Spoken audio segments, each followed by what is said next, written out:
ఓం ఆత్మీయులారా, శ్రీమద్ భగవద్గీత ద్వితీయ అధ్యాయము సాంఖ్యయోగంలో 7 శ్లోకాల పర్యంతం తెలుసుకున్నాము. ఇప్పుడు 8వ శ్లోకానికి అవతారిక మధుసూదని 22వ అంకము 58వ పేజీ. నను స్వయమేవ త్వం శ్రేయో విచారయ శృత సంపన్నః అసి కిం పరశిష్యత్వేన ఇత్యతః ఆహ. అర్జునుడు శ్రీకృష్ణ పరమాత్మకు ఎప్పుడైతే శరణు వెళ్ళినాడో అప్పుడు శ్రీకృష్ణుడు అంటున్నాడు, ఏమయ్యా అర్జున, నీ యొక్క శ్రేయస్సు గురించి నువ్వు స్వయంగా విచారం చెయ్యి. ఎందుకనంటే శృత సంపన్నః అసి, నువ్వు శాస్త్రజ్ఞుడు ఉన్నావు, ఎన్నో శాస్త్రాలు అధ్యయనం చేసినావు, ఇంత దగ్గర నాతో వాదించినావు కదా, అనేక శాస్త్ర ప్రమాణాలు ఇచ్చి నువ్వు శాస్త్రజ్ఞుడు ఉన్నావు, స్వయంగా విచారం చేయి. మేధావి ఉన్నావు, ఇతరులకు శిష్యత్వాన్ని పొంది వారిని అడగడం ఎందుకయ్యా, నువ్వు స్వయంగా విచారం చేయి, నువ్వు శాస్త్రజ్ఞుడు ఉన్నావు అని ఒకవేళ కృష్ణుడు అనవచ్చని అర్జునుడే స్వయంగా అంటున్నాడు. శ్లోకం చదవండి. నహి ప్రపశ్యామి మమాపనుద్యాత్ యచ్చోకముచ్చోషణమింద్రియాణం అవాప్య భూమా వసపత్నమృద్ధం రాజ్యం సురాణామపి చాధిపత్యం. హే కృష్ణ, భూమౌ అంటే భూలోకం నందు అసపత్నం, సపత్నం అంటే శత్రువు, అసపత్నం అంటే శత్రురహితమైనటువంటి నిష్కంటకమైనటువంటి మరియు రుద్ధం అంటే సమృద్ధం సకలైశ్వర్య సంపన్నమైనటువంటి రాజ్యం అవాప్య, రాజ్యమును పొంది, మరియు సురాణం ఆధిపత్యమపి, దేవతల యొక్క ఆధిపత్యాన్ని పొందినా కూడా, యత్ ఇంద్రియాణం ఉచ్చోషణం, ఏదైతే ఇంద్రియాలకు శోషణమును కలిగించేటువంటి మమ శోకం, నా శోకం ఏదైతే ఉందో, అపనోద్యాత్, ఆ శోకమును తొలగించేటువంటి ఉపాయము ఏది కూడా నేను నా ప్రపశ్యామి హి, నేను చూడలేకపోతున్నాను, నాకు అగుపడుట లేదు. భూలోకము మొత్తం పృథివీ అంతటినీ కూడా నేను పొంది, ఎవరు కూడా శత్రువులు లేనటువంటి సమృద్ధమైనటువంటి సర్వైశ్వర్య సంపన్నమైనటువంటి రాజ్యాన్ని పొంది కూడా, మరియు సురాధిపత్యం, దేవతలకు ఆధిపత్యాన్ని వహించి కూడా, అంటే ఇంద్ర పదవిని పొంది కూడా, స్వర్గాధిపత్యాన్ని పొంది కూడా, నా ఇంద్రియాలను శోషింపజేసేటువంటి ఈ శోకాన్ని తొలగించేటువంటి ఉపాయమును నేను చూడకున్నాను, నాకు అగుపడుట లేదు. ఈ శ్లోకార్థం. ఇక్కడ మధుసూదని చూద్దాము. యశ్రేయః ప్రాప్తం సత్ కర్తృ మమ శోకం అపనుద్యాత్ అపనుదేన్ నివారయత్ తన్న పశ్యామి. ఏ శ్రేయస్సునైతే కోరి మీకు నేను శరణాగతినయ్యానో ఆ శ్రేయస్సును పొందుటకు ఏ ఉపాయమును కూడా నేను చూడడం లేదు. నా శోకాన్ని నాశనం చేయగలిగేటువంటి ఉపాయమును నేను చూచుట లేదు. ఎందుకయ్యా? హి అంటే యస్మాత్, ఎందువల్లనైతే నేను నా శోకాన్ని నివృత్తి చేయగల ఉపాయమును చూడలేకున్నానో అందువలన, తస్మాత్ మాం సాధి ఇది, అందుకని నన్ను మీరు శాసించండి, రక్షించండి అని చాందోగ్య శృతిలో నారదుడు ఏ విధంగా సనత్ కుమారులకు శరణాగతి పొంది శరణుజొచ్చి ఆత్మజ్ఞానాన్ని బోధించమని వేడుకున్నాడో అదే విధంగా మీరు కూడా నన్ను చేరదీసి నా యొక్క సందిగ్ధ అవస్థ ఏదైతే ఉందో దాన్ని నివృత్తి చేసి, నా మానసిక విక్షేపం ఏదైతే ఉందో దాన్ని నివృత్తి చేసి నన్ను అనుగ్రహించండి అనంటూ నారదుల యొక్క ప్రమాణం ఇస్తున్నాడు ఇక్కడ. సోహం భగవః శోచామి తమ్మా భగవాన్ శోకస్య పారం తారయతు. హే భగవన్, మీలాంటి మహాత్ముల ద్వారా నేను విన్నాను, తరతి శోకం ఆత్మవిదితి, శోకాన్ని ఆత్మజ్ఞాని మాత్రమే తరిస్తాడు అని మీ బోటి వాళ్ళ ద్వారా నేను విన్నాను. మరియు నేను శోకగ్రస్తుడనయ్యి మిమ్మలను ఆశ్రయించాను, మీకు శరణాగతి పొందుతున్నాను. అటువంటి నన్ను శోకిస్తున్నటువంటి నన్ను అటువంటి నన్ను హే భగవాన్ శోకస్య పారం తారయతు, ఈ శోకం నుండి నన్ను దాటించుము. అంటే శోకం అంటే శోకోపలక్షితమైనటువంటి సంసారం, ఈ జన్మమరణ రూప సంసారం నుంచి నన్ను తరింపచేయుము అని ఏ విధంగా నారదుడు సనత్ కుమారుల వారిని ప్రార్థించారో ఇది శృత్యర్థో దర్శితః, ఆ శృతి అర్థాన్ని ఇక్కడ కూడా అర్జునుల వారు శ్రీకృష్ణ పరమాత్మకు వేడుకొని మనకు సూచిస్తున్నాడు. శోక అనపన్నోదే కిం దోషః ఇత్యాశంక్య తద్ విశేషణమాహ. ఏమయ్యా శోకాన్ని పోగొట్టు అని నువ్వు అంటున్నావు, శోకం నివృత్తి కాకపోతే ఏం నష్టమయ్యేది ఉన్నది? ఉండని కదా శోకము సుఖ దుఃఖాలు ఇవి ఆగమాపై ఉన్నాయి, వస్తుంటాయి పోతుంటాయి. శోకం వచ్చింది కదా పోతుంది, ఎందుకు నువ్వు ఆవేదన పడుతున్నావు అనంటే అది ఎటువంటి శోకమో తెలుసా? ఇంద్రియాణం ఉచ్చోషణం ఇది, నా ఇంద్రియాలన్నిటిని కూడా ఎండింపజేస్తుంది, నిర్వీర్యం చేస్తుంది. నా ఇంద్రియాలు వాటి వ్యాపారం చేయకుండా అవి నిశ్చేష్టితమైపోయినాయి. అటువంటి శోకం ఉన్నది, సామాన్యమైన శోకం కాదు హే కృష్ణ. అందుకని మాం సాధి, అందుకని నన్ను రక్షించు. సర్వదా సంతాపకరం ఇత్యర్థ, నిరంతరం నా యొక్క ఇంద్రియాలను ఈ శోకము పీడిస్తుంది, తప్పింపజేస్తుంది. అటువంటి శోకాన్ని నివృత్తి చేసేటువంటి ఉపాయము నేను ఎక్కడ కూడా చూడడం లేదు. అది కేవలం మీరే నివృత్తి చేయగల సమర్థులు. త్వదన్యః సంశయస్యాస్య న కశ్చిత్ కర్తుమర్హసి, ముందు 3వ అధ్యాయంలో చెప్తాడు. హే కృష్ణ, నీవు తప్ప నా ఈ సంశయాన్ని నివృత్తి చేయగల సమర్థులు ఎవ్వరు కూడా లేరు. అందుకని నీవే నాకు శరణ్యము, అందుకని మాం సాధి, నన్ను రక్షించు అన్నాడు. ఇక్కడ శోకము ఏదైతే ఉందో అది ఇంద్రియాలను శోషింపజేసేది. అటువంటి శోకాన్ని నివృత్తి చేయగల ఉపాయము నేను ఎక్కడ కూడా చూడడం లేదు, నాకు కనిపించటం లేదు. సంపూర్ణ పృథ్వీ మండలాన్ని ఏకఛత్రాధిపత్యంగా పరిపాలన చేసినా, స్వర్గాధిపత్యమును ఇంద్ర పదవిని పొందినా నాకు నా శోకం నివృత్తి చేసేటువంటి ఉపాయం కనపడటలేదు. అంటే ఇక్కడ అర్జున్ యొక్క అభిప్రాయం ఏమిటి అంటే, ఈ శోకం ఏదైతే ఉందో దీనికి ఉత్పత్తి స్థానం ఎవరు మొదలు విచారం చేయాలి. శోకం ఎందుకు కలుగుతుంది? నారదుని దృష్టాంతంతో మనకు చెప్పినాడు. తరతి శోకం ఆత్మవిత్ అన్నాడు. శోకాన్ని ఎవరు తరిస్తారు? ఆత్మజ్ఞాని తరిస్తాడు. అంటే జ్ఞాని తరిస్తాడు శోకమును అన్నప్పుడు శోకం ఎందువల్ల వచ్చింది? అజ్ఞానం వల్ల వచ్చింది. ఆత్మజ్ఞానం కలిగితే ఏమవుతుంది? అజ్ఞానం నివృత్తి అవుతుంది, శోకం నివృత్తి అవుతుంది. అందువల్ల అజ్ఞానం వల్ల శోకం కలుగుతుంది. ఒక కేవలం శోకానికే కాదు, సంపూర్ణ అనర్థాలకు కారణం అజ్ఞానం. శోకం అన్నప్పుడే శోకోపలక్షితమైన సంపూర్ణ అనర్థం తీసుకోవాలి. ఇప్పుడు సంపూర్ణ అనర్థానికి, ఈ శోకానికి ఉత్పత్తి స్థానము అజ్ఞానము.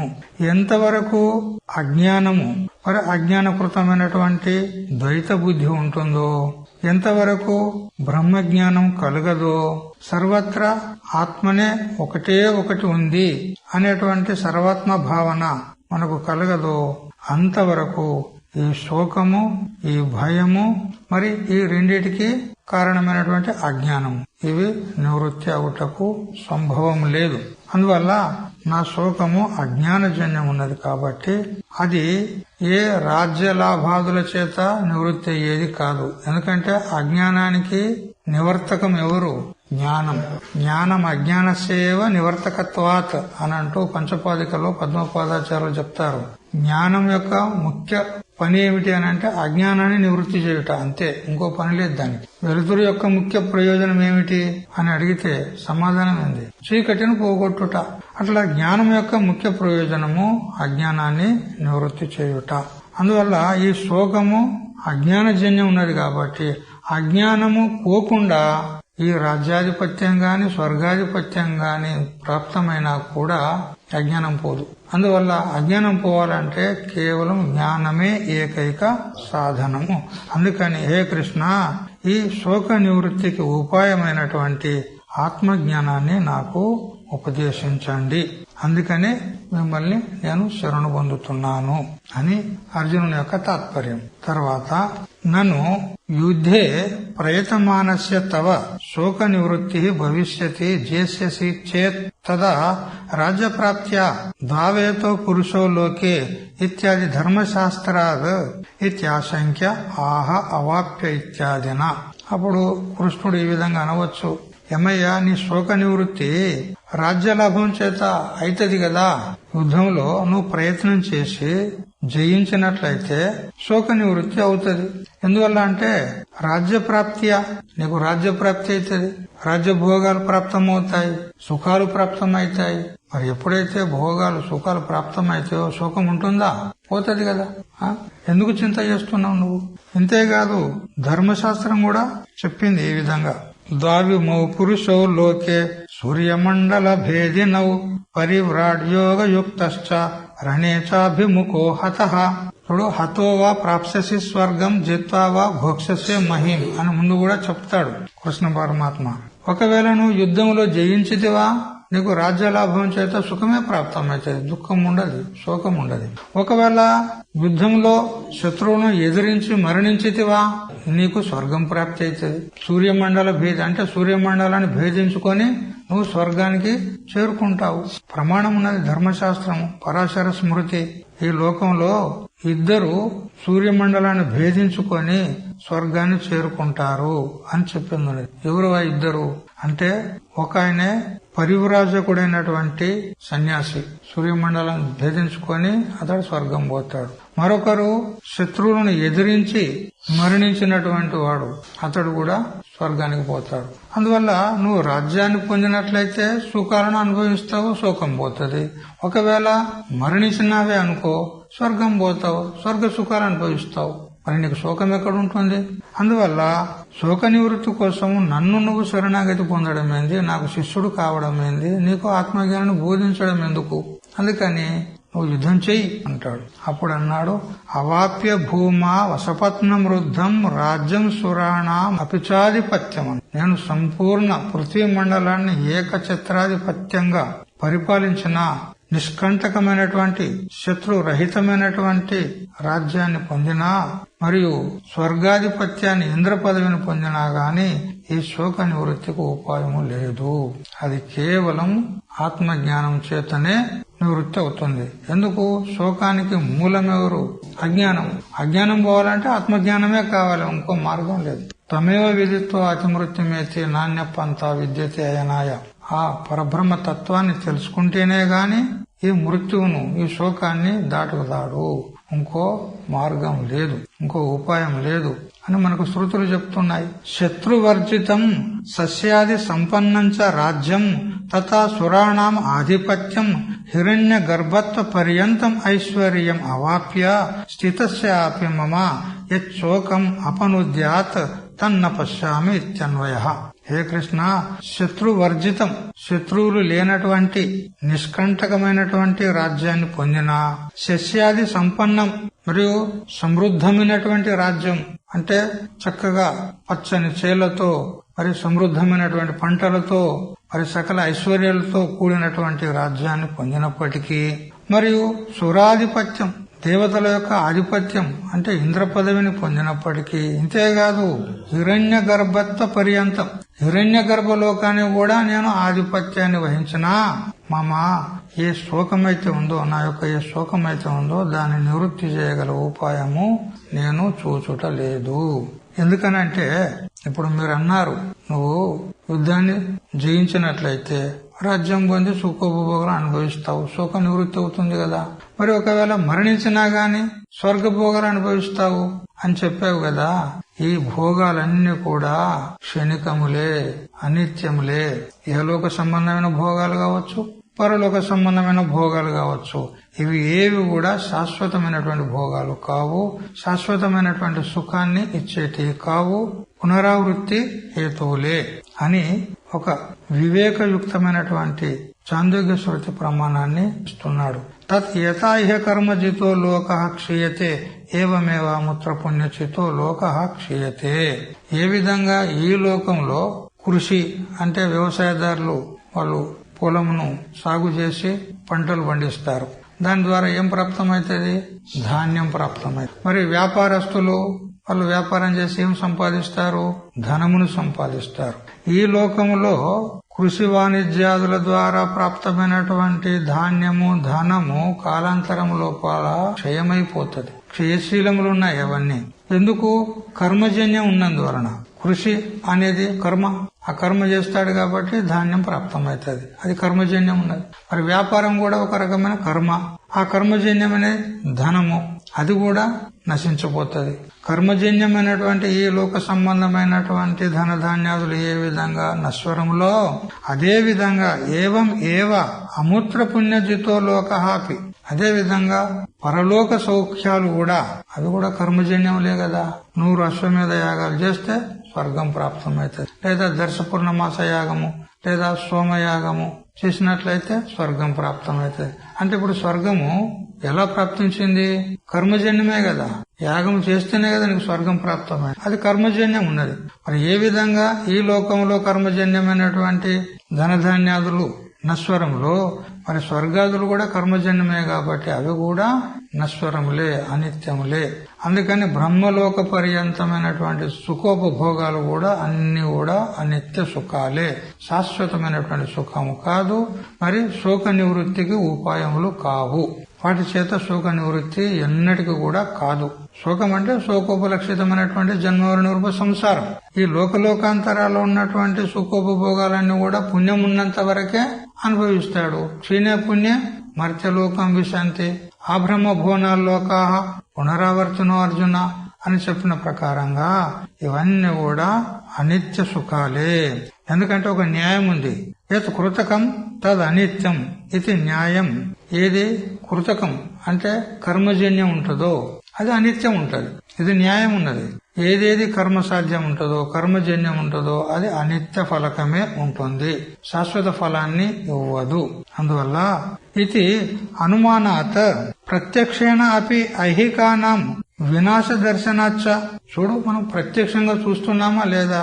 ఈ లోక సంబంధమైనటువంటి భోగాలు రాజ్యాలు ఇవన్నీ కూడా కాలగర్భం లోపల కలిసిపోతున్నాయా లేదా? ఎందరో రాజులు పుట్టిరి గిట్టిరి, పేరైనవి ఉన్నదా మనస?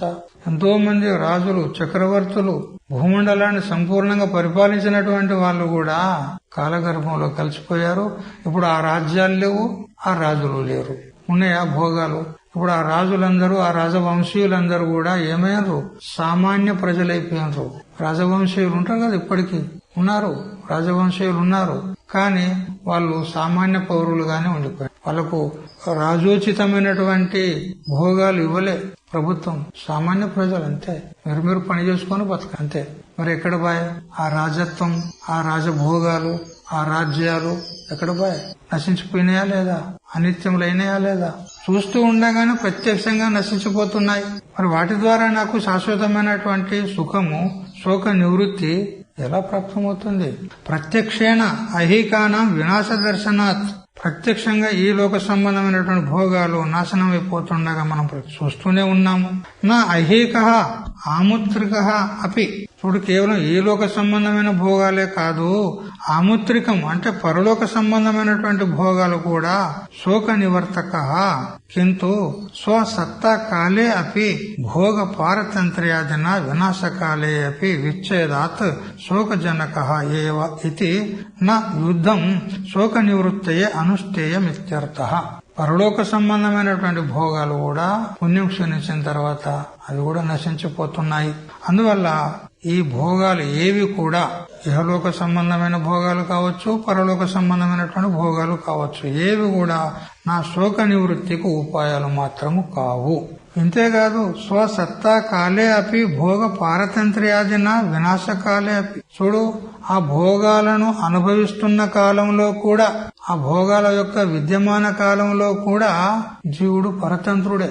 ఉన్నాయి, అన్ని భోగాలు ఉన్నాయి, కానీ జీవుడు పరతంత్రుడే. ఎందుకు? ఈ భోగాలు ఎక్కడ నాశనం అయిపోతాయో అని దుఃఖం. అంతే కదా, అన్ని ఉన్నాయి కానీ వానికి దుఃఖం పోతలేదు. ఎందుకు? ఈ భోగాలు ఎక్కడ ఊసిపోతాయో అని, ఎక్కడ జారిపోతాయో అని, ఎక్కడ దూరం అవుతాయో అని దుఃఖమే కదా. మరి ఏం లాభం ఉండి?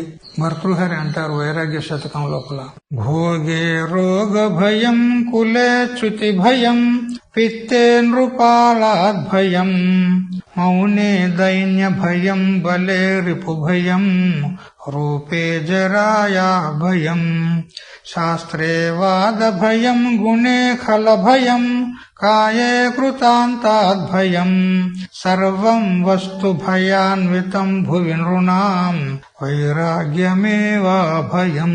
ఇప్పుడు ఎంత చక్కగా చెప్పాను. భోగే రోగ భయం, కులే చ్యుతి భయం. కులం మంచిదే ఉంది కానీ లేవడన్నా చెడిపోయి పతనమయ్యే అప్పుడు భయం, కులం పతనమైపోతుందేమో అని భయం. ఇప్పుడే అర్జునుడే అన్నాడు కదా, యుద్ధం లోపల అందరు చచ్చిపోతే కులం నాశనమైపోతుంది. విత్తే నృపాలాద్ భయం, ధనం ఉన్నది కానీ ఎక్కువ ఉంటే గవర్నమెంట్ ఇన్కమ్ ట్యాక్స్ వేస్తుంది అంతేనా లేదా? రైడింగ్ చేస్తుంది. చూడు, నృపాలాద్ అంటే రాజుతోని ప్రభుత్వంతో భయం. మరి ఆ విత్తానికి దొంగల భయం ఒకటి, అగ్ని భయం ఒకటి, ప్రభుత్వం యొక్క భయం ఒకటి, 3 భయాలు ఉంటాయి. ఒక్క భయం కాదు. చూడు, మరి డబ్బు ఉంది, ఐశ్వర్యం ఉంది, భయం పోయిందా? దుఃఖం పోయిందా? పోలే. మౌనే దైన్య భయం, మౌనంగా ఉన్నాడు అనుకో దైన్య భయం. ఎందుకంటే అతడు మౌనంగా ఉన్నాడు, అతనికి సేవ చేస్తూ ఎవరు లేరు, నాకు ఇది కావాలని చెప్పడానికి రాదు. ఇక వాడు ఏది ఇస్తే గది దీనుడే అనుభవించాలని. బలే రిపు భయం, బలం ఉన్నది, బలశాడు ఉన్నాడు కానీ శత్రువులతోని భయం. ఎప్పుడు నన్ను శత్రువులు వచ్చి కబలించి నన్ను చంపుతారో లేదా పరాభూతిని చేస్తారో అనేటువంటి భయం. రూపే జరాయా భయం, మంచి రూపం ఉన్నది కానీ ఇంతలో ముసలితనం వచ్చేస్తుంది. ఏం లాభం రూపం ఉండి? శాస్త్రీయ వాద భయం, శాస్త్రజ్ఞానం ఉన్నది, మంచి పండితుడు ఉన్నాడు కానీ ఎదుటి శాస్త్రజ్ఞులు అతనితో వాదం చేయమని ఒకవేళ కాలు దువ్వారనుకో, అప్పుడు వాదం చేయక తప్పది. అప్పుడు ఓడిపోయాడనుకో దుఃఖమే. గుణే ఖల భయం, మంచి గుణవంతుడు ఉన్నాడు కానీ కొందరు దుర్మార్గులు ఏం చేస్తారు, గుణాల యందు దోషాలను ఆరోపణ చేస్తారు. ఆరోపణ చేసి అంటారు కదా, ఏమని బట్టగాల్చి మీదేస్తారంట. కాయే కృతాంతాద్ భయం, శరీరం ఉంది, దీంతోనే యముని భయం, మృత్యు భయం, ఎప్పుడు చచ్చిపోతామో అని. సర్వం వస్తు భయాన్వితం భువి నృణాం, రుణం అంటే మనుషులకు సర్వం వస్తు భయాన్వితం, ఏ వస్తువు కూడా వానికి సుఖానికి హేతు కానే కాదంటాడు భర్తృహరి. దుఃఖానికే హేతు, భయానికే కారణం ఉన్నది. మరి నిర్భయ స్థితి దానికి కారణం ఏమిటి చెప్పండి అని అంటే వైరాగ్యమేవా భయం, వైరాగ్యమే నిర్భయత్వానికి హేతు. అందుకే అన్నారు కదా, కోపీనవంత ఖలు భాగ్యవంత, విరక్త పురుషుడే భాగ్యవంతుడు. ఈ భోగాలు అన్ని కూడా భయానికే కారణమున్నాయి అని చెప్పినాడు. అందువల్ల స్వసత్తా కాలే అపి, ఆ భోగాలు విద్యమానమై ఉన్నప్పుడు కూడా, వాటిని అనుభవిస్తున్న కాలంలో కూడా అవి భయానికే కారణమున్నాయి, పరతంత్రానికే హేతువులున్నాయి. మరి వినాశకాలే అపి విచ్ఛేదాత్ శోకజనకాయేవ, అవి నాశనమైపోతూ ఉన్నాయి, వాటిని ఆపలేవు నువ్వు. నాశనమైపోయి ఇప్పుడు శరీరం ఉంది, ఇది క్రమేణా నాశనమైపోతుంది, దీన్ని ఎవడన్నా ఆపుతాడా? ఎవడూ ఆపలేడు. అట్లా భోగాలు కూడా అవి పోతూనే ఉంటాయి. ఒక్కోసారి నీ పుణ్యం ఒడిసిందంటే భోగాలు పోతాయి అంటారు కదా. సంపద వచ్చేటప్పుడు కొబ్బరికాయలోకి నీళ్లు ఏ విధంగా నెమ్మదిగా వస్తాయి కదా, అట్లా వస్తుందంట సంపద వచ్చేటప్పుడు. కొంచెం కొంచెం వస్తుందంట. ఇక పోయేటప్పుడు ఏనుగ తిన్న వెలగకాయ లెక్క అవుతుందంట. ఏనుగ వెలగకాయని తిన్నదనుకో, అది కాయలాగానే ఉంటది, లోపల గుజ్జంతా మాయమైపోతుంది అది బయటకు వచ్చిన తర్వాత. అట్లా ఎప్పుడైతే నాశనమైపోతుంటాయో అప్పుడు కూడా విచ్ఛేద దుఃఖం. ఇది పోతున్నాయి కదా అని దుఃఖం, ఉంటే దుఃఖమే, పోతే దుఃఖమే. ఇక నీకు సుఖం ఎప్పుడు ఇచ్చినాయి అవి ఆ భోగాలు? లోకులకు ఇంత కూడా వివేకం లేకుండా పోయింది. ఈ దుఃఖరూపమైనటువంటి భోగాల గురించి, క్షణిక సుఖాన్ని ఇచ్చేటువంటి భోగాల గురించి ఇంత ప్రాకులాడుతున్నారు. ఉదయం నుంచి లేస్తే సాయంత్రం వరకు ఒకటే పోరాటం. దేనికోసం? భోగాల కోసం. డబ్బు సంపాదిస్తారు, డబ్బు దేనికి? సుఖంగా బ్రతకాలనే కదా, మరి భోగాలు అనుభవించాలనే కదా వాళ్ళు డబ్బు సంపాదించి. కానీ ఇంత కూడా వివేకం లేకపోయిందే ఈ జనానికి. చూడు ఎంత చక్కగా వర్ణిస్తున్నాడు శాస్త్రకారులు. నా యుద్ధం శోక నివృత్తయే అనుష్ఠేయం. అందుకని హే కృష్ణ, ఈ యుద్ధాన్ని జయిస్తే నీకు విజయం ప్రాప్తమైతుంది కదా, రాజ్యభోగాలు ప్రాప్తమైతాయి కదా, శోకం నివృత్తి అవుతుంది కదా అని మీరు అంటున్నారు.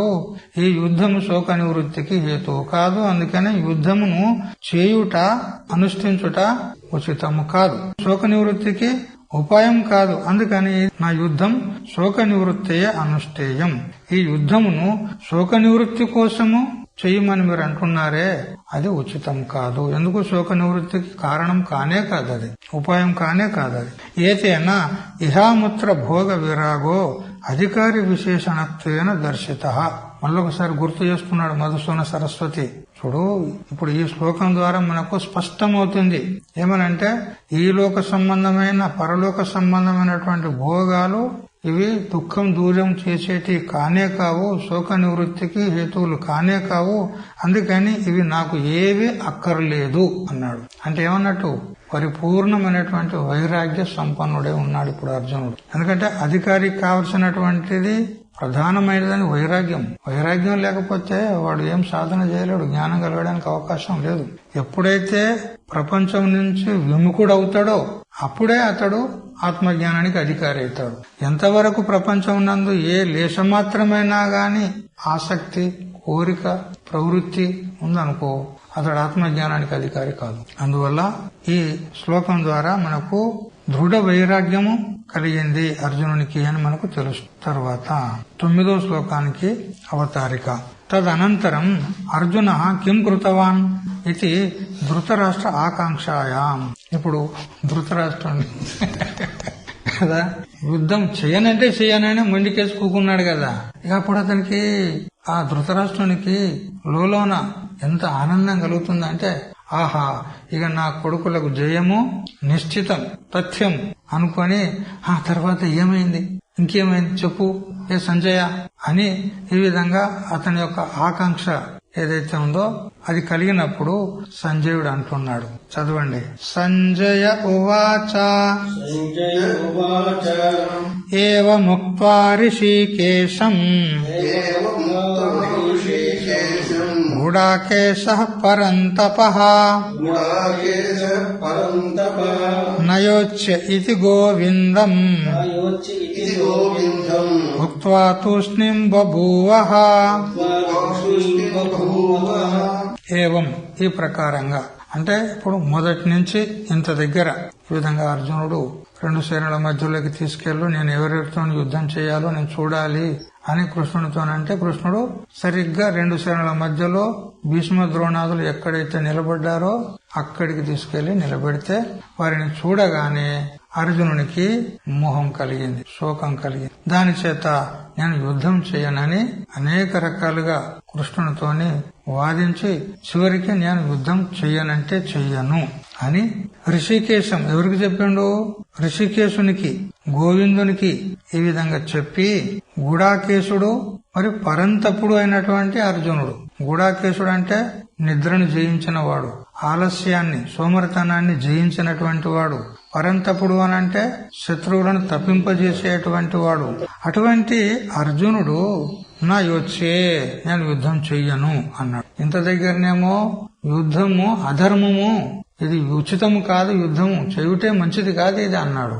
ఇప్పుడేమో నేను యుద్ధం చెయ్యను అంటున్నాడు. అంటే యుద్ధము అనుచితము అని చెప్పినోడు ఇప్పుడు యుద్ధము జరిగితే జరగని, చేస్తే చేయని చేసేవాళ్ళు. ఒకవేళ నీకు కూడా ఇష్టమైతే నువ్వు కూడా యుద్ధం చెయ్యి, కృష్ణునితో అన్నట్టు ఇది.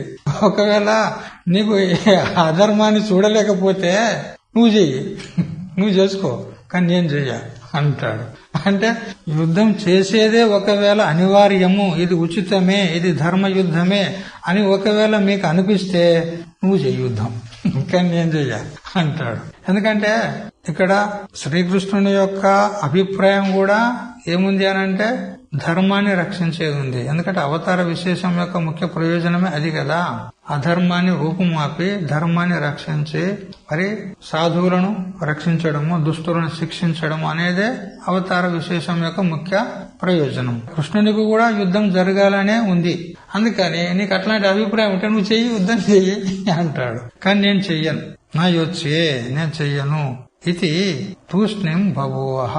ఈ విధంగా తూష్ణీభూతుడై ఉదాసీనంగా కూర్చున్నాడు. నేను చెయ్యను యుద్ధం, నువ్వు చేస్తే చేసుకో అంటాడు. అయితే శ్లోకంలో హ అనే శబ్ద ప్రయోగం చేస్తున్నాడు. హ అని ఎందుకు ప్రయోగం చేసినాడు అంటే ఇక్కడ ఈ అర్జునునికి ఏదైతే ఈ శోకము మోహము కలిగిందో ఇది తాత్కాలికమే సుమా అని ధృతరాష్ట్రునికి చెప్తున్నట్టున్నది. ఇదే నిజంగా అర్జునుడు యుద్ధమే చెయ్యడు అని అనుకోకు. నేను యుద్ధం చెయ్యనని అంటున్నాడు. ఎందుకనంటే ఆ భీష్మ ద్రోణాలను చూడడం వల్ల అతనికి మోహం కలిగింది, వారిపైన ప్రీతి కలిగి యుద్ధం చేయనని అంటున్నాడు. కాని అతడు గూఢాకేశుడయ్యా, సామాన్యుడు అనుకుంటాను. అర్జునుడు ఎవరు అనుకుంటాను? నిద్రనే జయించినటువంటి సోమరితనం లేనటువంటి వాడున్నాడు. ఇప్పుడు సోమతరం వచ్చి యుద్ధం చేయనని కూకున్నాడని నువ్వు భ్రమల పడకు. అతడు పరంతపుడున్నాడు, అంటే శత్రువులను నిర్జించేటువంటి వాడున్నాడు. పరమ ప్రతాపవంతుడున్నాడు, వీరుడు శూరుడున్నాడు. అటువంటి వానికి ఇప్పుడు మోహం కలిగి ఏదో తాత్కాలికంగా అతనికి యుద్ధం చేయననేటువంటి వృత్తి ఏర్పడింది. అంతేగాని యుద్ధం చేయడానికి మాత్రం భ్రాంతిలో పడకు అని చెప్పినట్లయింది ఇక్కడ ధృతరాష్ట్రునికి సంజయుడు. మరి ఎదురుగా ఎవరున్నారు? అక్కడ పక్కకు కృష్ణుడున్నాడు. ఆయన ఎవరు? ఋషికేశుడున్నాడు. ఇంద్రియాలను ప్రేరణ చేసేవాడు ఉన్నాడు. ఋషికేశుడు ఇంద్రియాలను ప్రేరణ చేస్తాడు. మరి ఇప్పుడు అర్జునుడు చతికిల పడ్డాడంటే నువ్వు అనుకోకు, భ్రాంతిలో పడకు, ఇక యుద్ధమే చేయడు అనుకోని. ఎందుకు? ఆయన ప్రేరకుడు ఉన్నాడు. మరి ఇంద్రియాలను ప్రేరణ చేసేవాడనంటే మరి అర్జునుడు ప్రేరణ చేయలేడా? మళ్ళీ లేపలేడా అని ఇవన్నీ సూచనలు చేయడానికి సంబోధనలన్నీ చెప్పినాడు ఇక్కడ సంజయుడు. ఋషికేశుడు ఉన్నాడు అయ్యా, ఆయన అంతర్యామి ఉన్నాడు, సామాన్యుడు కాదు.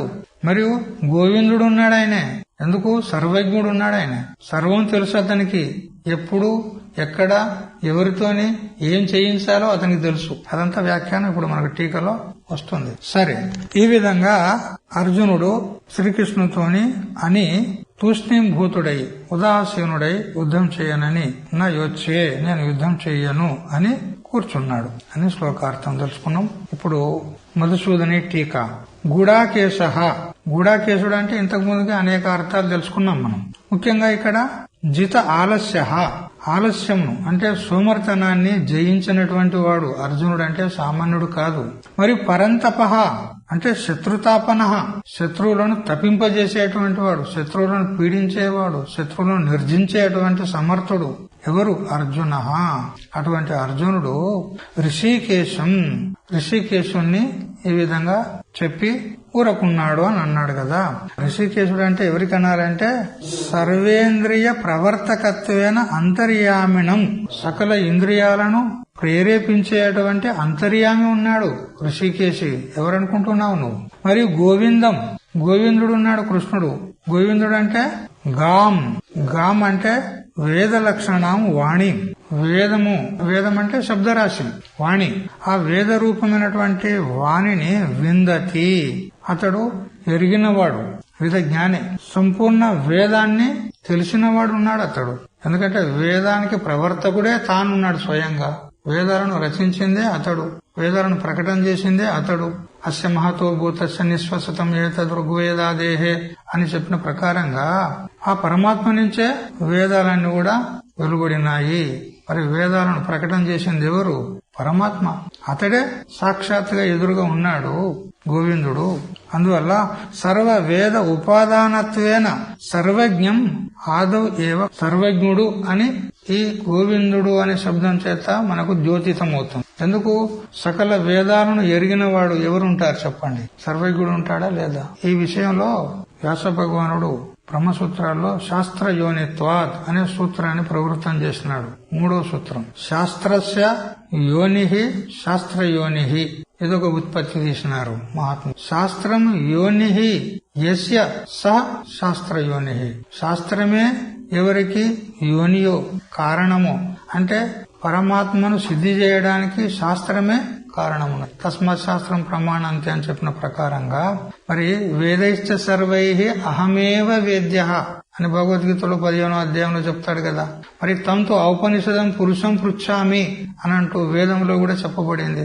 కాబట్టి ఉపనిషత్తుల ద్వారా, వేదాల ద్వారా తెలియదగినటువంటి ఏ వస్తువు ఉన్నదో అది పరబ్రహ్మమే. అందుకని శాస్త్రమే ఎవరికి కారణమో అతడు శాస్త్రయోని అన్నాడు. లేదా శాస్త్రస్య యోని శాస్త్రయోని, శాస్త్రానికే కారణం ఉన్నాడు అతడు, శాస్త్రాన్నే ప్రకటన చేసిన వాడు ఎవరు? పరమాత్మ అని ఈ విధంగా రెండు విధాలుగా ఉత్పత్తి చేసి శాస్త్రస్య యోని అనే ఉత్పత్తిని అనుసరించి ఇక్కడ మధుసూదన సరస్వతి స్వామి చెప్తున్నాడు.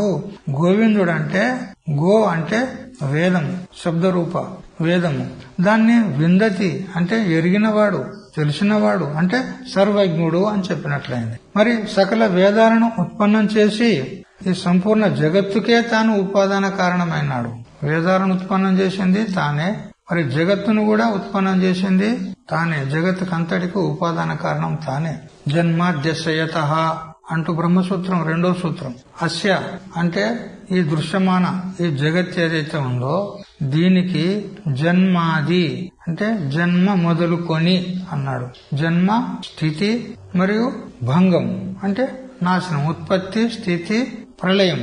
ఈ మూడిటికి కూడా ఎవరైతే కారణమో, ఈ మూడు ఎవరి నుండి అయితే కలుగుతున్నవో, అస్య జగత ఉత్పత్తి, స్థితి, ప్రళయం ఏన భవతి ఎవరి చేతనైతే కలుగుతుందో సహ అతడు బ్రహ్మ అని బ్రహ్మం యొక్క తటస్థ లక్షణం చెప్పినాడు బ్రహ్మసూత్రాల్లో. జన్మాద్యస్య యతః అన్నాడు. కాబట్టి మరి ఈ సృష్టిని సంపూర్ణంగా రచన చేస్తున్నాడు, జగత్తుకే ఉపాదాన కారణము, మరి వేదాలను ప్రకటన చేసిండంటే అతడు ఎలాంటి వాడై ఉండాలి? సర్వజ్ఞుడు ఉండడా? అంతేనా లేదా? మామూలుగా లోకంలో ఒక గ్రంథ రచన చేసినాడు అనుకో, ఒక గ్రంథకర్త, అతడు ఆ గ్రంథంలో ఎంత విషయం ప్రతిపాదించుండో అంతనే జ్ఞానం ఉంటదా అతనికి? ఎంతో జ్ఞానం ఉంటది. ఎంతో జ్ఞానం ఉంటది కాబట్టే ఆ అన్ని శాస్త్రాల యొక్క జ్ఞానాన్ని అతడు క్రోడీకరించి సంక్షేపంగా ఒక గ్రంథ రూపంలో రాసినాడు. అంటే గ్రంథంలో ఎంత రాసిండో, ఎంత విషయాన్ని అతడు ఉల్లేఖనం చేసిండో అంతనే జ్ఞానం లేదు అతనికి. ఎంతో జ్ఞానం ఉంటది. మరి వేదాలే సంపూర్ణ జ్ఞాన భాండాగారం అయితే మరి దాన్ని రచించిన వాడు ఎంత జ్ఞానం ఉండొచ్చు? ఎటువంటి జ్ఞానం ఉండొచ్చు? సర్వజ్ఞుడు ఉన్నాడు. అందువల్ల గోవిందుడు అనే శబ్దం చేత సర్వజ్ఞత్వం సూచించినట్లయింది. సర్వజ్ఞం ఆదౌ ఏవం, ఈ ప్రకారంగా సకల ఇంద్రియాలను ప్రేరేపించేటువంటి సర్వాంతర్యామి మరి సర్వజ్ఞుడు అయినటువంటి గోవిందుణ్ణి ఉద్దేశించి గుడాకేశుడు అంటే సోమరితనాన్ని, ఆలస్యాన్ని జయించినటువంటి వాడు మరియు శత్రుతాపనుడు అయినటువంటి అర్జునుడు ఈ విధంగా అన్నాడు. ఏమని? కథం భీష్మమహం సంఖ్యే ద్రోణంచ మధుసూదన ఇషుభి ప్రతియోచ్యామి. పూజార్హ వరిసూదన, పూజకు యోగ్యులైనటువంటి పూజనీయులు, వందనీయులైనటువంటి భీష్మాదులను నేను సంఖ్య అంటే యుద్ధం లోపల ఎలా చంపుతాను అని అక్కడ మొదలుపెట్టి ఇత్యాదిన యుద్ధ స్వరూప అయోగ్యతాం ఉక్త్వా, ఈ యుద్ధం చేయుటయే అయోగ్యము, ఇది ఉచితము కాదు, ఇది అధర్మ యుద్ధము అని ఈ విధంగా చెప్పి తద్ అనంతరం ఇప్పుడేమన్నాడు? నయోచ్చే ఇటు గోవిందా, నేను యుద్ధం చెయ్యను అని ఇప్పుడు అన్నాడు. ఇదివరకేమో యుద్ధమే ఉచితం కాదు, యోగ్యం కాదు అన్నాడు. ఇప్పుడేమో నా యోచ్య, నేను యుద్ధమే చెయ్యను. ఇది యుద్ధ ఫల అభావంచ ఉక్త, యుద్ధమే ఉచితం కాదని మొదలు చెప్పినాడు. ఇప్పుడేమంటున్నాడు? ఈ యుద్ధానికి ఏం ప్రయోజనం లేదు, అందుకని నేను యుద్ధం చెయ్య అన్నాడు. ఈ విధంగా చెప్పి తూష్ణీం బభూవ, తూష్ణీంభూతుడై ఉన్నాడు, ఉదాసీనుడై ఉన్నాడు. అంటే బాహ్యేంద్రియ వ్యాపారస్య యుద్ధార్థం పూర్వం కృతస్య నివృత్య నిర్వ్యాపారో జాతః ఇత్యర్థః.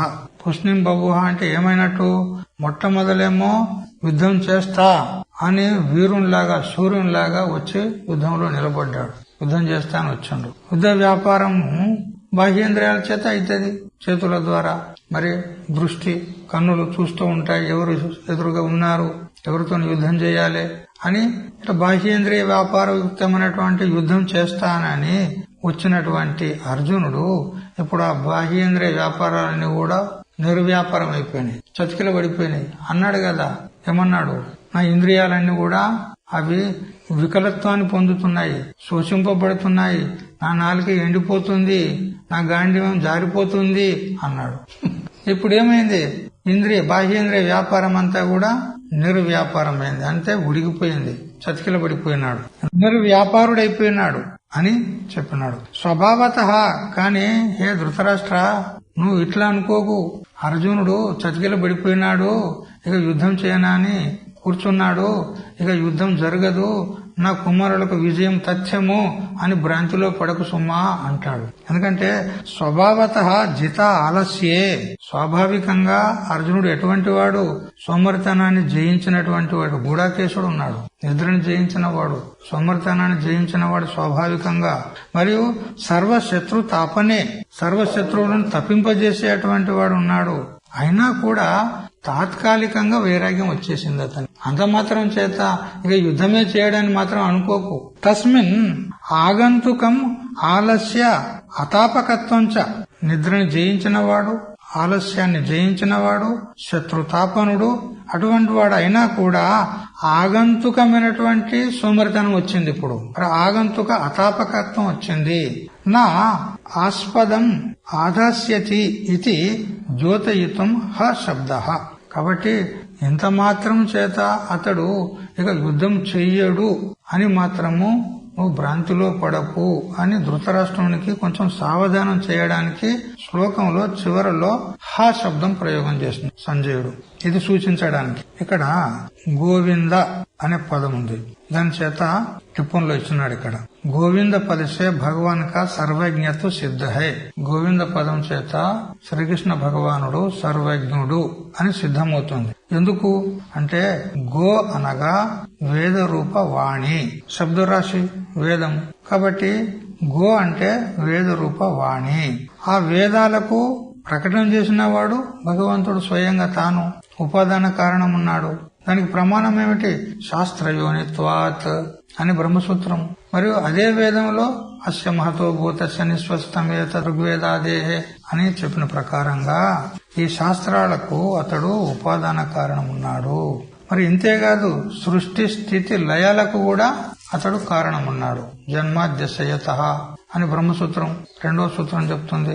మరియు శృతిలో యతో వాయుమాని భూతాని జాయంతే యన జాతాని జీవంతి యత్ ప్రయంత విసంసంతే తత్ బ్రహ్మ తద్విజిజ్ఞాసస్వ అనంటూ తైత్తరీయ శృతి ఎవరి నుండి అయితే ఈ జగత్తు ఉత్పన్నమైందో, ఎవరి నుండి వెలువడి ఈ జగత్తు స్థితమై ఉన్నదో, మనుగడ సాగిస్తుందో, మరి ఎవని యందు ప్రళయకాలంలో లయమైతుందో, అంటే ఈ ఉత్పత్తి స్థితి లయాలకు కారణం ఎవడో అతడు బ్రహ్మము అని బ్రహ్మం యొక్క తటస్థ లక్షణం చెప్పింది.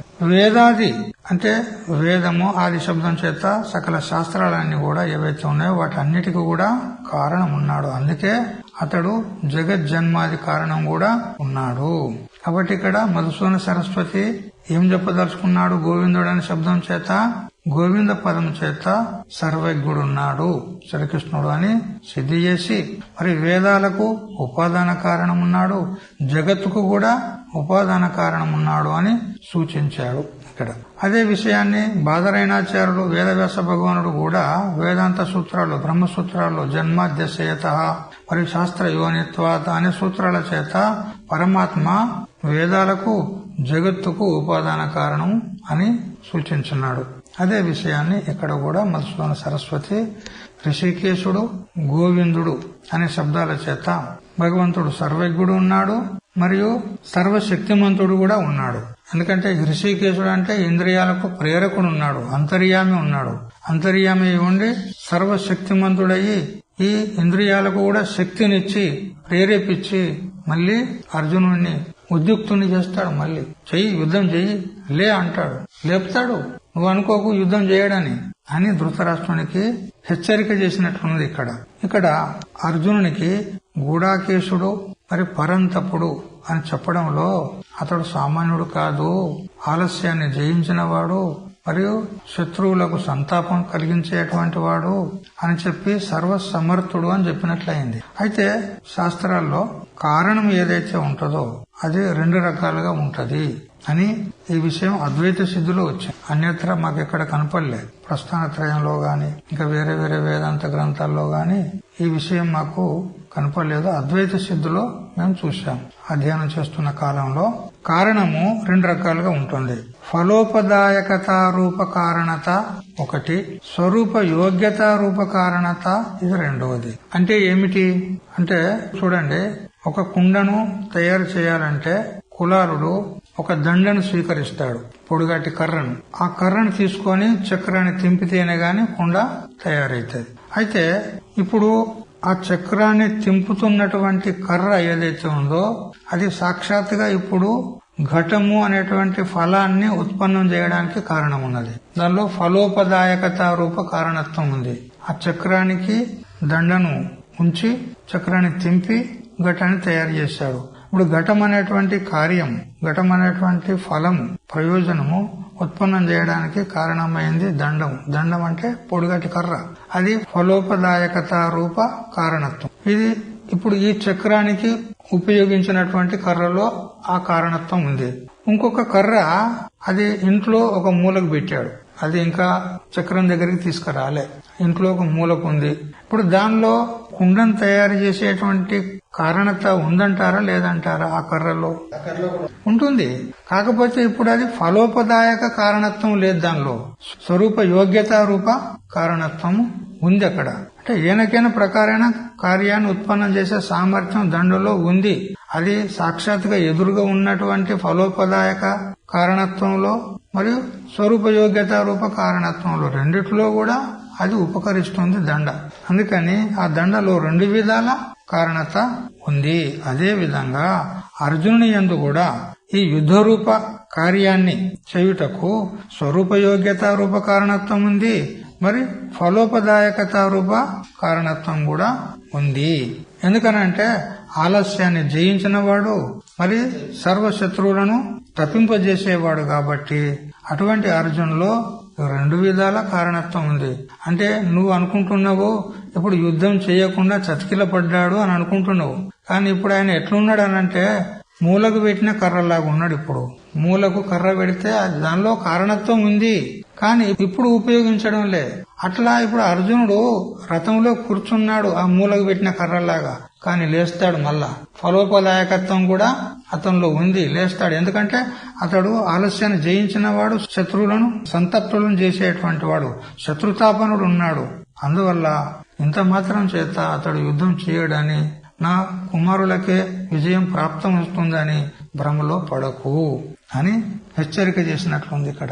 అయితే ఇప్పుడు తాత్కాలికంగా ఏమైందనంటే శోకము మోహం చేత అభిభూతుడైనందువలన అతడు ఇప్పుడు యుద్ధం చేయనని కూర్చున్నాడు. అంత మాత్రం చేత అతడు యుద్ధమే చేయడని మాత్రం భ్రమలో పడకు అని ఈ విధంగా గూఢాకేశ పరంతప అనే శబ్దాల చేత చెప్పడం జరిగింది. ఇంకా కూడా దీనిపైన టీకా ఉంది, ఇంకా టిప్పన్లు కూడా చాలా అద్భుతంగా ఉన్నాయి. అవి క్రమంగా రేపటి నుంచి తెలుసుకుందాం. హరి ఓం తత్సత్. ఓం సహనావతు సహనౌ భునక్తు సహ వీర్యం కరవావహై తేజస్వినావధీతమస్తు మా విద్విషావహై. ఓం శాంతి శాంతి శాంతి.